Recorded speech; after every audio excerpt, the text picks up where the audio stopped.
What's good? I'm jcmentalz, back again, NFL Studio.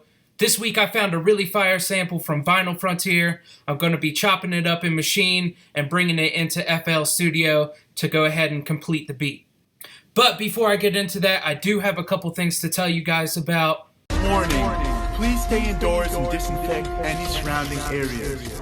This is not a test. I repeat, this is not a test.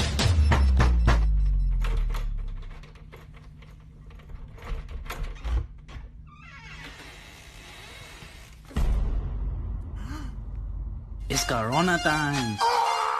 If you make loop packs or drum kits and you'd like me to use them in one of my tutorial videos, all my social media links will be down in the description of this video. Also, I do have several high quality loop packs available. They're $10 each, 11 different loops in each kit. Finally, if you like this video, give it a thumbs up and don't forget to subscribe to my YouTube channel and turn on the notifications. That way you guys can see when I have new videos coming out. With that out of the way, let's go ahead and jump into this week's beat.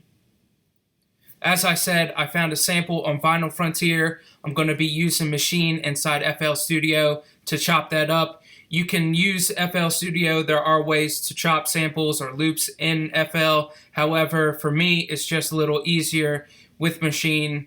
So I wanted to point out to the homie JEMZ, we had a conversation about some of the sample engines inside Machine at one of the events that we were at. So if you don't know who JEMZ is, I will have a link to his YouTube channel. We have also done a video together. There is a link to that video too as well in the description of this video. Right here under the sample set, or under the main settings here, voice settings and engine. If you come over to engine, there are a couple different sampling methods. Like for instance, they have in P60, they have the S1200 and then low pass, low medium, high medium, and high pass for the S. And they all add like a little texture into the sample.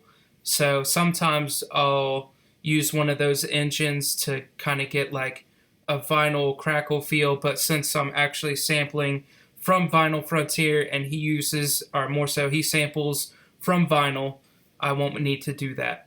So let's go ahead and get into the sample. The sample is actually from a Russian musician slash artist, and this is what the sample sounds like.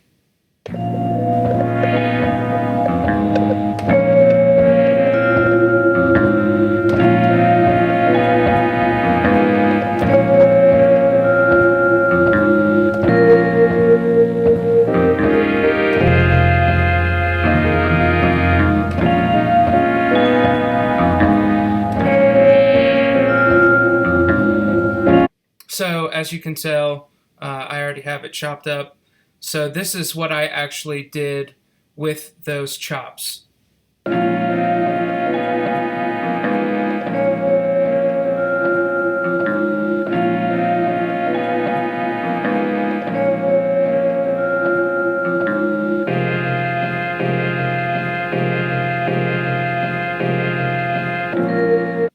Moving on to the drums, I have a kick drum, I have a snare drum, I have two different closed hi-hats and an open hat, as well as a crash. These are what all the drums together sound like.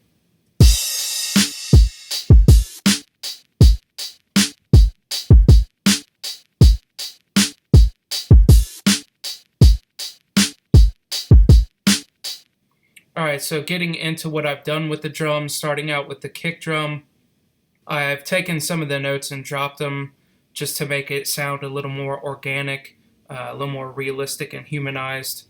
With the closed hi-hats, I changed some of the velocities. That way, once again, it sounds a little more humanized. However, with the second set of hi-hats, I've done the same as far as the velocity, but I also nudged them over just a little bit so they'd be a little bit off time from the first set of hi-hats. And that's pretty much it as far as the drums are concerned. Moving on to the mix, the only thing I've done is I took out some of the low end. There was actually like a kick, so I wanted to go ahead and get rid of that.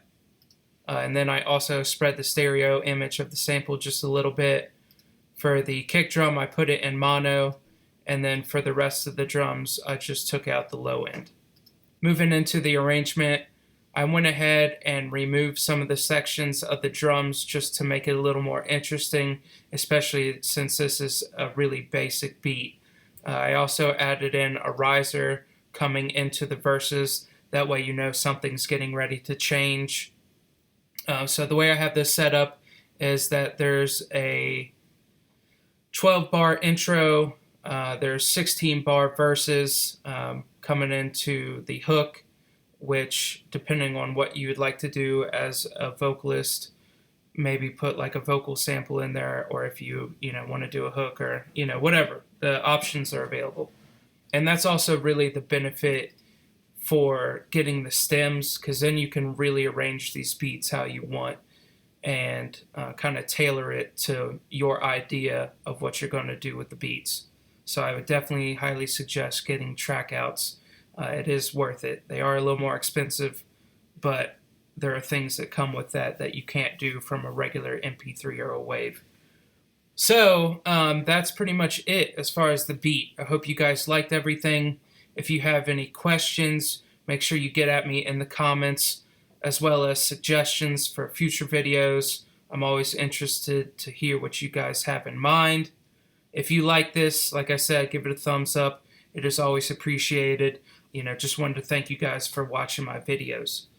If you don't know what it is, man, you should definitely find out. It's jcmentalz. Peace until next time.